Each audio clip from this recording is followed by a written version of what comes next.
okay নমস্কাৰ জনাইছো দাদা আপোনাৰ নামটো কি আছিল পলক সৰকাৰ আচ্ছা আপুনি মোৰ ইয়াত আহিছে যে কি হৈছে প্ৰবলেমটো মোৰ কঁকালৰ বিষ হৈছে আচ্ছা আপুনি ক'ৰ পৰা আহিছে কোকৰাঝাৰ টাউনৰ পৰা আচ্ছা আপোনাৰ এটা ভিডিঅ' বনাই আছো পাৰিম তো আৰু এইটো সোশ্যাল মিডিয়াত ইউজ কৰিব পাৰিম ন পাৰিব আচ্ছা তো যিয়ে নহওক থ্যাংক ইউ তো এতিয়া আপোনাৰ ধৰক যেটো কঁকালৰ বিষ বুলি ক'লে ধৰক মই ট্ৰিটমেন্ট কৰিলো তাতে কিমান দিন হ'ল আপোনাৰ দুদিন থেৰাপি লোৱা হৈছে আৰু মেডিচিন খাইছো কিন্তু মই বহুত ভাল পাই গৈছো আচ্ছা এতিয়া বিষৰ অনুভৱ আছে নেকি এতিয়া যে থেৰাপি দিছো থেৰাপি দিলো বিষ নাই নাই এতিয়া অনুভৱ হোৱা নাই আগত কেনেকুৱা ধৰণৰ বিষ আছিল আপোনাৰ কেনেকুৱা হৈছিল খামুচি মাৰি ধৰিছিল কঁকালটো বহুত দেৰি খাৰা হৈ থাকিলে মানে খামুচি ধৰি থাকে আচ্ছা আচ্ছা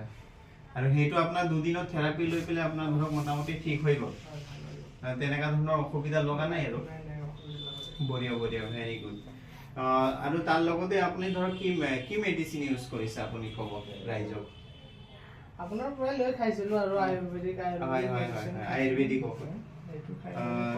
যেন ঠিকে আছে ইয়াতো আমি ধৰক খালি আপোনাক এক্সাৰসাইজ ফিজিঅথেৰাপিহে কৰাইছো ন ঠিক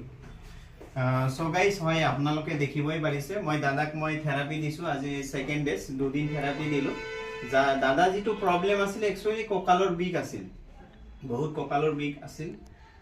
উঠা বহা কৰা টান হৈছিল বহুত সময় যদি থিয় দি থাকিব নোৱাৰা হৈছিল থিয় হৈ থাকিলে মানে কঁকালটো টানি ধৰিছিল হাত মানে ভৰি দুটা অবস মাৰি দিছিল তে হেইটো আজি ধৰক মানে যেটো ট্ৰিটমেন্ট কৰিলো দুদিনত মানে ঠিক হৈ গ'ল তো আশা কৰা যায় যদিলো অলপ চলপ যদিলো থাকে হেইটো নেক্সট টাইম এটো কি হ'ব একেবাৰে কমপ্লিটলি ঠিক হৈ যাব উইদাউট মেডিসিন থেৰাপি আৰু লগতে সাপ্লিমেন্টাৰি এটো দি ঠিক হৈ যায় তে দাদা এতিয়া আপুনি ধৰক যেটো মানে আপোনাৰ প্ৰবলেমৰ কথা কৈছিল আপুনি আগত ডক্টৰ দেখাইছিল নেকি নাই ডক্টৰ দেখা নাই আচ্ছা আচ্ছা